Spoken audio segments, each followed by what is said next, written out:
I found the message in our wedding group chat while I was in line at Home Depot, holding a pack of command strips and trying to remember if we needed more twinkle lights or if Vanessa had already bought them. It was one sentence. One damn sentence from a woman I didn't recognize. Just so you know, Vanessa wasn't with her mom in Miami. I saw her at Komodo with Ethan. Alone. Everything around me dimmed, the buzzing store lights, the tinny music, the background hum of strangers talking. It all went quiet. My thumb hovered over the screen like it could erase what I'd just read. But the words were still there. Still glowing. Still tearing holes in the life I thought I was about to walk into. Let me start by saying this, I'm not the jealous type. My name's Thomas, and I've always been the guy who gives people the benefit of the doubt. Trust first, ask later. It's how I was raised. My parents have been married 42 years, my dad still leaves notes in my mom's purse. I believed in that kind of love. Thought I'd found it, too. Vanessa's mom, Linda, was the opposite, always polished, always skeptical. She once told me Vanessa needed a life with movement, not maintenance. I never forgot that. Vanessa was magnetic. The first time I met her, she spilled coffee down my shirt and laughed like she'd planned it. There was something fearless about her. She talked fast, loved hard, and made every room feel smaller just by being in it. She was the kind of woman you noticed, not just for how she looked, but how she was. Present. Electric. We got engaged on a hike, of all things. I'm not even an outdoorsy guy. But she wanted mountain air and I wanted her to say yes, so up we went. When she said yes, between gasps and tears and sunscreen-streaked cheeks, I felt like I'd caught lightning in my hands. Everything after that felt like a countdown. The dress fittings. The venue tours. The cake tastings where she always picked the fruit flavors and I always picked chocolate and we'd end up splitting vanilla. She made everything feel like an adventure. Until Miami. It was supposed to be a 3-day girls' trip. Just her and her college besties. She said it was for wedding detox. One last blast of sun, spa, and sangria before the vows. I helped her pack. Even bought her a new pair of sandals and told her to order room service like a queen. She kissed me on the cheek, told me not to miss her too much, and left. That was 5 days ago. She texted a few selfies, poolside cocktails, palm trees, her in a floppy hat and sunglasses. All smiles. Nothing strange, really. Until the second day, when she stopped replying. I chalked it up to beach naps or sketchy hotel Wi-Fi. I didn't want to be that guy. I trusted her. And now? Now I was standing in aisle 17, staring at a message from a stranger who just pulled the rug out from under the life I thought I was building. I clicked the profile. Rachel W. Her display picture was a wedding photo, her own, not ours, and she was listed as Vanessa's old college roommate. My heart started sprinting. I messaged back, "Are you sure?" "Ethan who?" She replied instantly. Like she'd been waiting. "Ethan Reyes." They dated sophomore year. I was there. Saw them with my own eyes. Holding hands. He kissed her cheek. "It wasn't just dinner, Thomas." "I'm sorry. I didn't remember an Ethan." She'd never mentioned him, not once in 4 years of stories, photos, or nostalgia. Which somehow made it worse. He wasn't just a name she forgot to say, he was a ghost she chose not to. But apparently he was the kind of guy who made her forget she was 3 weeks away from marrying someone else. I didn't confront her right away. Instead, I scrolled back through her Miami photos. One caught my eye, a filtered shot of a seafood tower. Oysters, shrimp, the works. 2 sets of silverware. Not exactly what you'd expect at a girls' night. I went numb. Not furious. Not broken. Just hollow. I drove home with the lights off inside my chest. Like a house after a power outage. She came back yesterday, suitcase rolling behind her like nothing happened. She hugged me, told me she missed me, asked if I wanted to order Thai and watch that show we've been binging. I said yes. Because I needed a little more time. Not to forgive. But to gather my own evidence. I opened her phone the night she fell asleep on the couch. Now before you judge me, I know. I know. That's not the kind of thing you're supposed to do when you trust someone. But trust isn't blind. And once a stranger tells you your fiancée lied about who she was with in Miami, you stop being blind. You start being sure. She was out cold, one leg half off the cushion, remote in her hand like she fell asleep mid-scroll. I sat beside her for a good 10 minutes, heart thudding in my throat, wondering if I could actually go through with it. If I really wanted to know. But here's the thing about gut feelings, once they wake up, they don't go back to sleep. So I picked up her phone, and I held my breath. The lock screen opened with Face ID. Easy. She never changed her settings. I'd helped her set it up, months ago, when she got the new model. My hands were sweating. I went straight to her photos first. Not because I thought she was careless, but because I knew Vanessa. She wasn't the delete and burn type. She was confident. Untouchable. She never thought anyone would check, because in her mind, no one needed to. And that's how I found them. Tucked in a hidden album. Labeled Archive. Like memories she wanted to keep, just not in plain sight. First picture, a rooftop bar. Same seafood tower I'd noticed in the Instagram post. Same palm trees in the background. But this time, the shot was wider, you could see him. Ethan. Sunglasses tucked in the collar of his shirt, laughing, leaning in close. His hand was on her knee. Second photo, them walking. South Beach. Her arm around his waist. His head tilted down like he was whispering something that made her smile the way I used to make her smile. Third photo, blurry, candlelit. A hotel room. Not the one she told me they stayed in. This one had dark wood walls, not the pale modern look of the spa resort. I recognized the logo in the corner, a boutique hotel near Brickell. Not where the girls' trip was booked. My lungs stopped working. I felt this strange sense of déjà vu, not because I'd seen these images before, but because I knew this kind of pain. The kind where your stomach drops before your brain catches up. The kind that makes your hands shake while the rest of your body goes still. There were no text messages from him, she'd either deleted them or never used her regular apps. But in her notes app. A draft. Half finished. Untitled. It read. It was supposed to be just dinner. Just dinner. I needed to see if the version of me that loved him still existed. If I'd grown. If it was really over. But when I saw him, something cracked open. I don't want to marry Thomas with questions still living in the attic. That last line hit me like a punch to the chest. Questions still living in the attic. That's what I was to her. A stable, loving life she was dragging ghosts into. Not because I wasn't enough, but because she didn't know who she was without the noise. I put the phone back on the coffee table. She stirred, barely. Mumbled something about the AC being too cold, then rolled over. I sat there in silence. I didn't sleep that night. I just watched the woman I loved, the woman I thought was building forever with me, curl up under a blanket of lies she didn't know I'd uncovered. And in the morning, I made breakfast. Scrambled eggs. Toast. Black coffee, just how she liked it. Because sometimes, the scariest power you hold, is the choice to wait. I needed to know who else knew.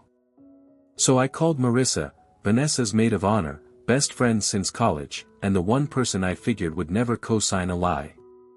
She answered on the second ring. Hey, Thomas. Everything okay? I asked her straight, did you know Vanessa met up with Ethan in Miami? Dead silence. And then? A sigh. I told her not to, Marissa said. I told her it was reckless. That it was playing with fire. But she said she needed clarity. That she couldn't walk into marriage with doubts. She told you? I asked, barely recognizing my own voice. She promised it was just coffee, Marissa whispered. Said it was closure. Funny thing about closure, it always sounds innocent until it's holding hands in a hotel lobby. I thanked her. Hung up. A couple of friends texted that evening. Said they were there if I needed anything. One even offered to stop by with beer and bad advice. I told them I appreciated it, but I just wasn't ready yet. And then I sat at the kitchen table for a long time, staring at the save-the-date magnets still on our fridge. One of them had the words, meant to be. That day, I took them down. Not because I was done. But because I wasn't sure if we still existed. And I needed to figure that out, before we turned a promise into a performance neither of us could carry. I met her at the old diner we used to love, the kind with sticky menus and cheap coffee. She used to swear pancakes tasted better after dark. I didn't choose the place for nostalgia. I chose it because it was public. Neutral. Safe. When she walked in, 20 minutes late, wearing the cardigan I gave her last Christmas, she looked like someone bracing for bad news she already knew was coming. I didn't waste time. Was it really just dinner? I asked. She didn't lie, not this time. No, she said quietly. She told me it started with a message. Just a casual, hey, to Ethan. Said she was curious, wanted closure before getting married. One dinner turned into drinks, then a rooftop bar, then a kiss. She swore she left before anything else happened. I didn't sleep with him, she added quickly. I nodded. Maybe I believed her. Maybe I just wanted to. But that wasn't the point. You told me you were with your friends, I said. I was. The first night, she admitted. Then I made an excuse. Said I had a spa day. They didn't know. She meant, I made sure I could do this without getting caught. And she almost did. I asked her the one question that had been eating me alive, do you love him? She looked down, then up. No quick denial. No anger. I don't think so, she said. But for a minute, I missed who I was with him. That's when I knew, this wasn't about Ethan. It was about her. About something broken inside her that had nothing to do with me, and everything to do with who she still wasn't sure she wanted to be. I think I wanted to blow it up, she said, barely above a whisper. And she did. When she left the booth, she didn't cry. Neither did I. I just sat there, staring at the space where she'd been. Turned the ring in my pocket. Went home. Deleted the wedding calendar. Took down the save the dates. It was done. No shouting. No scene. Just two people realizing they were never building the same future in the first place. 2 days after the diner, I decided to make it official. I canceled the wedding.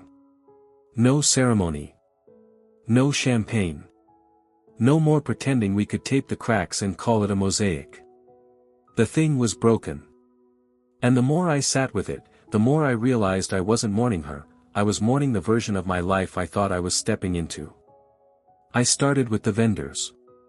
Florist, caterer, DJ, the whole parade. Most were kind. Some waived fees. The cake lady even cried, said she remembered how sweet we'd been at the tasting. I didn't have the heart to tell her I didn't even like lemon. Then came the guests. We had a group chat called VNT's Big Day Ring Party Popper, friends, family, even her cousin who was flying in from Chicago. It was where we'd posted updates, links, hotel info, color palettes. Now, it was where I'd deliver the truth. I typed it out carefully. Hey everyone. Just wanted to let you all know the wedding's been called off. Appreciate your love and support, but please don't reach out. I just need some space. Thanks. No drama. No finger pointing. Just clean and clear. Most replies were kind. Heartbreaking. So sorry, man. Sending you love. You're handling this with so much grace. And then, 15 minutes later, came the moment that changed everything. A new name popped up in the chat. Rachel W. Vanessa's old college roommate. I hadn't added her. Someone else had, and maybe that's why she decided the truth shouldn't stay private anymore. And then she wrote. I wasn't going to say anything, but since we're pretending nothing happened, I saw Vanessa in Miami. She wasn't with her mom. She was with Ethan. Alone. Handsy. Kiss on the cheek. It wasn't a spa day. I sat frozen. The chat exploded. First came the disbelief. Wait, what? Is this true? Thomas? Then came the silence, the kind that fills a space right before it crumbles. And finally, support. Thomas, I'm so sorry. That's awful. You didn't deserve that. Proud of you for walking away. Vanessa didn't reply. Not in the chat. Not to me. Maybe someone told her what Rachel said, or maybe she read it herself, quietly watching it unfold. But the next morning, I got a text. Just her name on the screen. I stared at it for a long time before opening it. It was a paragraph. I know I don't deserve to say anything. But I need to. I messed up. You didn't. It wasn't about Ethan. It was about fear, about not knowing who I am when I'm not being loved by someone. You were home, Thomas. And I didn't know how to stay in one place. I didn't write back. Not out of spite. But because the last words were enough. I already knew the truth, and now, so did everyone else. That evening, I took the ring box out of the drawer. It didn't hurt like I expected it to. It just felt final. Like a chapter closing with no fireworks, no applause, just a soft click. The kind of ending that doesn't ask for revenge. Only distance. A week after the chat blew up, I got a text from an unexpected number. Linda. Vanessa's mother. It just said, "Can we talk?" Now, I hadn't spoken to Linda more than necessary. From the start, she treated me like I was an intern in her daughter's life, competent, safe, but temporary. She once said Vanessa needed a life with movement. Not maintenance. I never forgot that. But I agreed to meet her. Public place. Quiet corner of a coffee shop where the pastries looked better than they tasted. She showed up in pearls and posture, like always, and sat across from me with her hands folded neatly, like she was about to deliver a sermon. I'm not here to defend Vanessa, she said first, which of course meant she was. I didn't interrupt. I just let her talk. She made a mistake. She knows that. But what you don't know, she continued, is that I knew she was planning to see Ethan in Miami.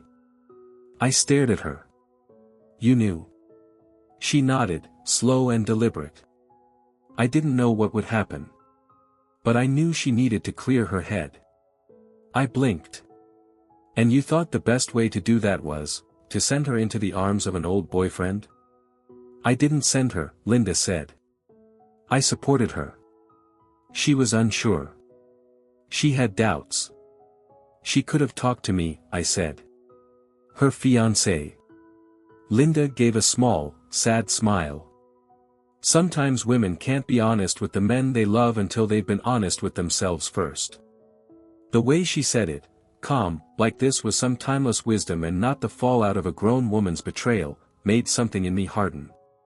So you played along, I said. Let her go lie to everyone. To me. To her friends. You helped her fake the photos. The spa stories.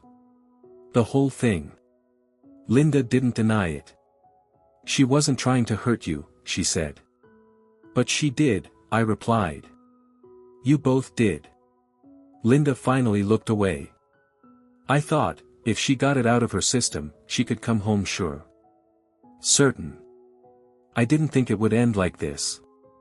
That's the thing about lies, I said. They end things. I left not long after. Didn't finish my coffee. Didn't say goodbye. Because what do you say to the person who lit the match while pretending to hold the fire extinguisher? That night, I boxed up the last of the wedding things. The guest list. The vows we never read. The thank you notes we never sent. And tucked inside a folder I'd forgotten about was a list Vanessa made, all the songs she wanted for our first dance. She'd circled one in red ink. Stay, by that folk band we saw live on our first anniversary. I remember how she cried during that song. Said it felt like someone had written it just for us. Even then, I thought it felt a little too perfect. Now. It just felt like a lie we'd agreed to tell together. I put the folder in the donation pile. Because you can't hold on to someone who was already halfway gone. Not with songs. Not with promises. And definitely not with a wedding that was never meant to happen. The apartment was quiet. Not the kind of quiet that settles after a long day, but the kind that seeps into your bones, that silence you only get when something's gone missing. A presence. A future. A whole imagined life. I'd moved Vanessa's things out the weekend after my talk with Linda. She didn't fight me on it. Sent a friend to pick them up. No note. No goodbye. Just absence. Which, in its own way, was the goodbye. I spent the next few days clearing space. Not just closets and shelves, the whole atmosphere. I deleted playlists. Cancelled subscriptions we shared. Took her photos off the fridge. Everything that held her shape, gone. I didn't feel bitter. Just, tired. One morning, I got a letter. Actual envelope. Postmark. My name in her handwriting, the soft, round kind she used on birthday cards and grocery lists. Inside was one page. No preamble. No excuses. Just this. I used to think love meant choosing the best possible version of yourself, the one that smiles in photos and says the right things. But the truth is, love is what you do when that version falls apart. And I didn't choose you when it mattered. I chose the version of me that was still afraid. She ended it with a sentence that stayed with me longer than I wanted. You deserved someone who ran toward the altar, not someone who had to be convinced to walk. That night, I didn't cry. I just sat by the window with a glass of water, listening to the hum of the city and thinking about all the things that almost were. There's a grief that comes from loss. But there's a different kind, quieter, more stubborn, that comes from clarity. From finally seeing someone clearly and realizing, they never saw you the same way. It didn't break me. But it rewired me. A few weeks later, I took a trip. Just me. A cabin in the woods, no Wi-Fi, no phone calls. I brought a journal I hadn't touched in years. Wrote one sentence the first night. Love doesn't disappear, it changes shape. It helped. I hiked. Cooked over fire. Slept with the windows open. And on the last morning, I stood on the porch, coffee in hand, and felt something I hadn't felt in months. Stillness. Not numb. Not shut down. Still. Whole. When I came home, I hung a new frame in the entryway. Not a picture of a couple.